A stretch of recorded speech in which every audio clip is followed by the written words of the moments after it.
wotoshinga unotomira chaiko chaiko, ndo inonzi struggle. Kana vana Mnangagwa wacho akatomirawo kuti vaiye kuzotiita zvigananda right now, wakatoshingawo panguva yavo, but so far hatingakundweka. Andemberi tiri kuda kuti nyika yedu iende kumberi. Tikuda kuramba nekuparadza zvigananda zvaparadza nyika yedu. Tiri kuda kuti vana veZimbabwe tisumuke tose, tigadzirise nyika. Nyika inogadziriswa neveneveyo,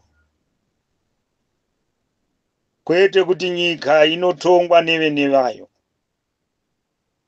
Nyika inotungamirirwa nevenevayo, vachigadzirisa zvose zvinodikwa munyika, kwete kuparadza nyika. Tarirai nyika yaparadzwa iyi nezvigananda. Tarisai nyika iyi haisina kana chinhu. Tarisai nyika iyi zvipatara haisina, migwagwa, mvura yakachena yekuti vanhu vamwe hapana. Zvikoro zvedu zvaparara. Ukatarisa iye zvino taane makore 45 tichiti tiri kuzvitonga pasina mvura, pasina mugwagwa, pasina madhorobha ambodevelopwa.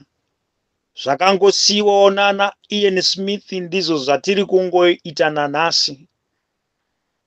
Basa nderekutora mari vachipanana zvigananda.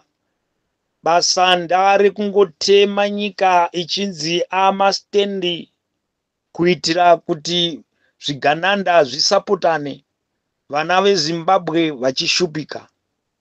Ukaenda mumapurazi umu hapana chiri kuitwa. Hurumende yakarya mari, yakaryiwa nezvigandanda. Ukatarisa vakauraya mapoka kana kuti maorganization aisapota kuti nyika iende mberi.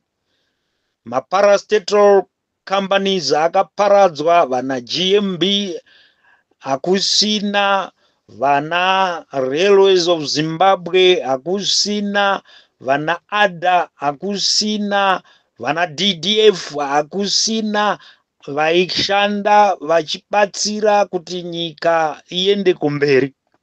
Yakaparadzwa zvose nezvigananda. Then zvigananda zvakabva zvapinda futi mumaindasiri imomu, vakatanga kubhadhara kukuvadza zvose. 51% yakakuvadza kuti makambani adzikire aende pasi. Saka zvigananda zvauraya nyika yeZimbabwe. Hatisina zvipatara, hatisina any health care, even our education yadzakira nekuda kwezvigananda. Vanhu takabva kuhondo tichiti tichawana nyika yedu tigare huchine mukaka, asi yezvino togara muminzwa nemitsotso kubayiwa nekuda kwezvigananda. Ndinokumbirisa vana veZimbabwe, ngatichiisa mwoyo pamwe chete, tosumudza inzwi redu kuti tigadzirise nyika yedu. Hakuna umwezve anouya kugadzirisa nyika yedu. Ngatishingei vana veZimbabwe, ngatishingei, zvigananda zvibvezvi. Iye zvino vana vadiki vasina kana kuenda kuhondo, vakapuwa mweya wezvigananda, ndo vari kurova mawar veterans. Mawar veterans akaenda kuhondo anorohwa nezvivana zvidiki nekuti zvapuwa mari nezvigananda. Iye zvino ngati okay tose tisapote umwe wedu nyoka yemabhunu. Ari kufamba nerevolution, asi vakamutsvaga vakamubata nekumupomera zvaasina kuita. Saka sevana veZimbabwe ngatirambei, ngatiti hakuna zvakadaro.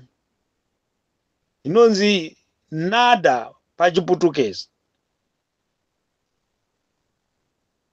Ngatimirei nanyoka yemabhunu, ngatimusapotei, nekuti Geza Revolution isignal yatakataurirwa nawaGeza yenyika yese kuti tarirai, onai zvigananda zviri kurya yenyika iyi.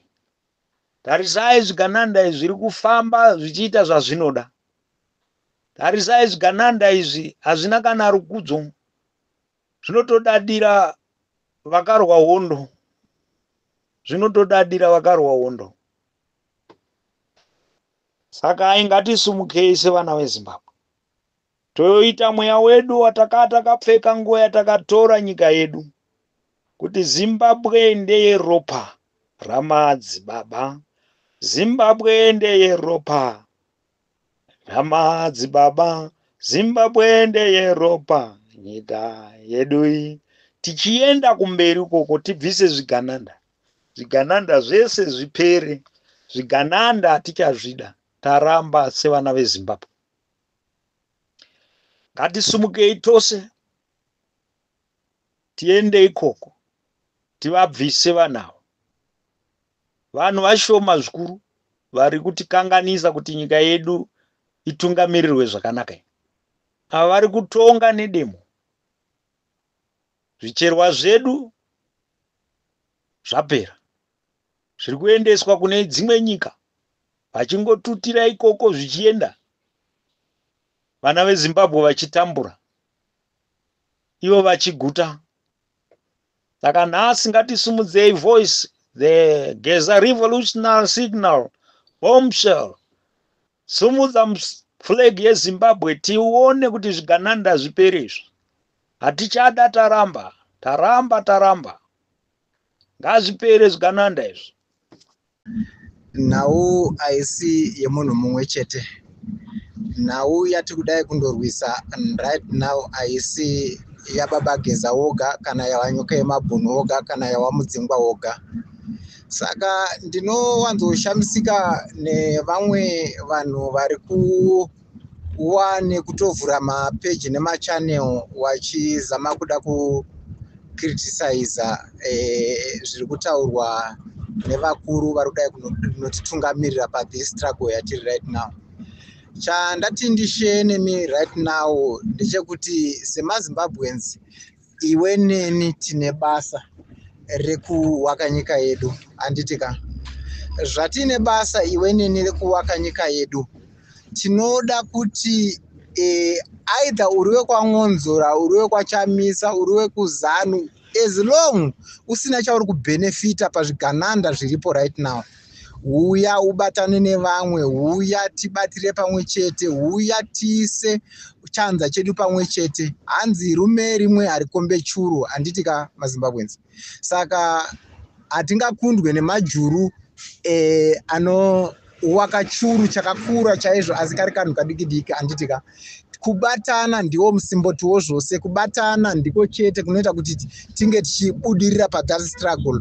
Tinotenda baba wedu waGeza vari kudai kunotungamirira this struggle yatakadai kunotasana nayo, wakati stay away. Ndinowimba kuti baba Geza vachauya panguva diki inotevera iyo vachizotipa way forward kuti toita sei sevana vavo vakadai kundovamirira sababa wenyika vakadai kundomirira vana vavo. Ngatiwei nekufara nekutenda basa guru riri kudai kundoitwa naComrade Geza vakasapotwa navanyoka yemabhunu alongside vamudzingwa. Tinotenda nebasa guru riri kubatwa munharaunda mese nemamwe maplatforms ose ari kudai kunokurudzira kubatana nababa Geza. Ndobva ndati pasi nose vari kudai kunoti vari kuda kurwisa vari kudivi rezvigananda.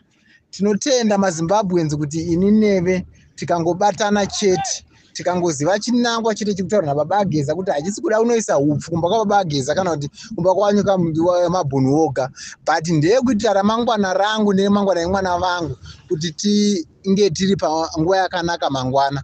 Zvinobatsirei right now kuti sezvigananda zvichititonga takamira 2028 kana 2030 hatina any another solution futi yatichaita futi pana 2030 ipapo. Saka right now iwe neni tibatane maelection ashande muZimbabwe. Iyi ndiyo nguva nemukana yatapiwa nababa Geza kuti tinge tichibatana semwana weZimbabwe tichirwisa zvigananda zvose zvekuti ticha kuti tionekwe kunge tiri vanhu vasingafunge muZimbabwe. Handiti ka tionekwe kunge tisiri vanhu vasingafunge, tionekwa kunge tiri useless yevanhu munyika, kuti kunyika yese yavaenda sofa vakuonekwa semunhu ari kubva kuZimbabwe, semunhu ari kubva kunyika inonyadzisa zvisingaiti. Uyai tigadzirise nyika yedu, aidha uri kupi kwauri, South Africa, Malaysia, Zimbabwe, wherever kwauri, isa ruoko rwako pana baba Nyoke Mabhunu nababa Geza, tibate tiri pamwe chete. Kutotaura kwako uri kuJoburg uchiudza vanhu vekumusha kwako vanotengera shuga, because vanonzwa zvakanyanya iwewe zvauchataura kuti zvanzi stay away. Handiti ka, because munopinda mucrossfire. Zvese zvinotendwa nekudaro iwe neni tine basa rekuumba nyika yedu semwana weZimbabwe. Handiti ka, izvozvi tinotenda kuti takamirira baba Geza kuti vachizoadressa nation panguva pfupi inoteera iyoyi, vachitiudza kuti toita sei. Struggle iri kuenderera mberi vakomana, musazombofa makanyeperwa kunzi anzi zvatovharana, zvakatongopera zvakadaro. Hakuna zvakadaro, tiri kuenderera mberi. Chingungundengu chiri kuenderera mberi vakomana. Musazombonzwa mukanzwa mumwe munhu achitaura zvita ngedambe. But vakomana zivai kuti chinhu chakakura ichi, chinhu chihombe ichi chiri kuenda mberi. Kuda kana kusada munangagwa ari kurowa pasi. Handiti ka, tinotenda kune vose vari kudai kunosigira, kune vose vari kudai kunofambisa shoko kuti baba Geza toramba tiri pamwe chete. Handiti ka, tinotenda handei mberi mwana weZimbabwe. Shinga usanete kuwa struggle ka, ndio struggle yacho. Kunotoshingwa, munotomira semurume wotoshinga, unotomira chaiko, ndio inonzi struggle. Kana iwe ana munangagwa wacho akatomirawo kuti waiye kuzoita zvigananda right now, wakatoshingawo panguva yawo. But so far hatingakundweka, handei mberi, tenderere mberi.